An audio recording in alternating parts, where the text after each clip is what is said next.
With Danielle, tell us about how you even got a styling bug to begin with. Yeah, I always joke and say that it kind of happened on accident.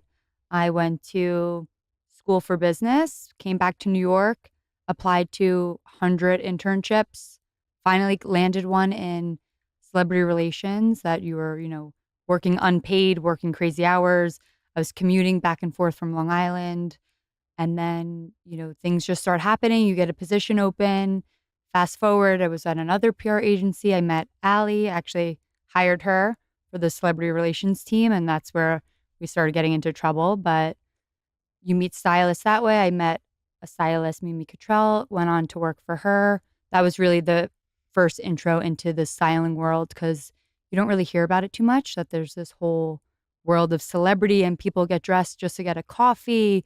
And it's just like this whole new world that I was introduced to and really taught the foundations of the business. And from there, even went back into corporate because you're still trying to figure it out. And then, yeah, around COVID, Alex and I launched our business. I think going back to what you just said, where you said that people don't know about stylists, I think that I've realized that people don't want other people to know they have a stylist. Mm-hmm. I think celebrities mainly want to make it seem like it's this effortless thing that they just threw together. And so the stylist kind of gets like tucked away under the bed. We see both cases. You see someone who almost wants to like brag that they have a stylist because it's this like level of success and something cool. And then you see like, for example, Blake Lively, like, I don't use a stylist. And it's like, okay, but like who's helping you shop? So we see different levels of it, but it really just depends on the client and what's needed. It's giving like I use olive oil on my skin when full facelifts are happening. Yeah. Okay, Alex, Yes. give us a little bit of your background, how it intertwined with Danny. I know it's like an invisible string between us our whole lives, how we got to this point. But I grew up in a suburb outside of New York City. So I was constantly in and out of New York doing some modeling when I was younger. And from there, I saw what like a full set and a production looks like. And I'm like, wow, I want to be in this world in some capacity. Fast forward, went to college at Michigan. And when I was there, I started a fashion program, which Lauren and Michael came to speak at the Michigan Fashion Media Summit last year. It was so awesome. And that program really is, to touch on what Danielle said earlier, to showcase what real jobs are in the fashion industry, because no one told us when we were in college that you could be a stylist. It was like, you can go into fashion merchandising. Like that was the only option. So that's where I kind of learned a little bit more about the behind the scenes of what kind of opportunities are out there. Like Danielle said, she hired me and we just hit it off instantly. And actually what's funny is we had this desire to show the behind the scenes of fashion PR and styling pre-TikTok, pre-anything. We started a fashion blog. After maybe 3 days, our boss at the time calls us in, we're like 2 assistants, and he's like, what is this? Shows it to us. We're in this conference room. We're like, we just had this idea. Like we show off like what it's like to be behind the scenes. We're working at the door for Off-White and Heron Preston, all these amazing events. And no one knew what that meant to work the door or create a front row for a Fashion Week show. So it was instantly shut down. And fast forward, now that's like all the rage to like show the BTS of the industry. But all this to say, we always had a lot of ambitions and ideas kind of before they came to fruition. Be honest when I ask you this. When you guys are doing what you're doing and you're doing it the old way, this is back before 2020.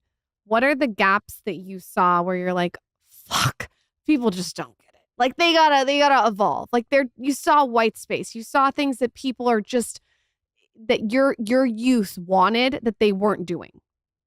I think it was just the industry, to be honest, is really outdated.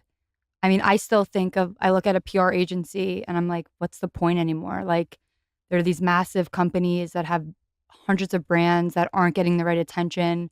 And it's just outdated. They needed like a younger generation to come in and like kind of just revolutionize the industry a bit. And I think that's what's happened in the past 5 years.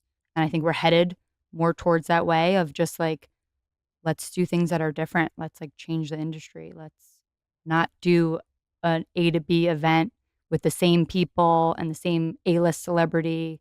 It's really just opened up a bunch of new doors for everyone. Yeah, and clearly just more visibility is what everyone has craved and what has come about what I was saying, we had this blog, we were calling it was called There With Us at the time, because it was like, oh, we'd grab celebs at the door and we'd be like, they're with us. So we had that name. And what's funny is we were building an Instagram around it, and we bought the handle from someone. It was like this whole sketchy deal we were doing online. I fast forward, I had to go to the Instagram office in Union Square to like reclaim the name because they were like, it's locked out. We're like, no, we have this vision.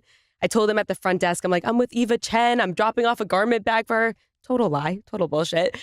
Anyways, I got into the Instagram office finally after like an hour. I was in the elevator with someone who happened to work in IT who helped us like reclaim the name. And it was just this whole funny story, all just to name our business, Danielle and Alex. Yeah, and to be shut down like 3 days later and like cry in the bathroom at our jobs. But you have to go through those things though to get the grit to own your own business, because owning your own business and being professional is not a joke. I feel like the resilience that you have to build is important, and you guys have clearly done that. So I would be crazy not to ask both of you all the questions about styling. The first question is, what is just out? Like, we got to retire it. It's in our closet. It's sitting there. It's got to go. It's a no.